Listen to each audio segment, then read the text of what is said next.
Hostels లో పిల్లలను చేర్పిస్తే మంచి చదువుతో పాటు ఆరోగ్యకరమైన భోజనం అందుతుందని భావిస్తూ ఉంటారు పేరెంట్స్. కానీ ఈ పాఠశాలలో మాత్రం పిల్లలే వంట మాస్టర్లు, సప్లయర్స్ గా కూడా మారిపోయారు. యాదాద్రి భువనగిరి జిల్లా అనంతరాంలోని జ్యోతిబా పూలే గురుకులంలో ఈ దారుణ ఘటన చోటు చేసుకుంది. హాస్టల్ విద్యార్థుల చేత వంట పనులు చేయిస్తున్నారు వంట సిబ్బంది. దీనిపై పేరెంట్స్, బాలల హక్కుల సంఘాల సభ్యులు మండిపడుతున్నారు. తాను గతంలో గురుకులంలో చదువుకున్నానని, ఇలాంటివి చాలా సహజమని ప్రిన్సిపల్ చెప్పడంపై పేరెంట్స్ ఇంకా ఆగ్రహం వ్యక్తం చేస్తున్నారు.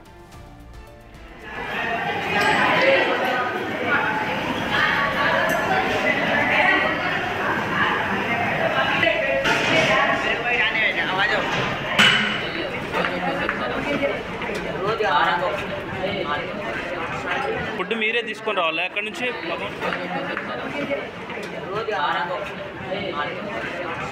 ఫుడ్ మీరే తీసుకొని రావాలి అక్కడ నుంచి భగవాన్లో.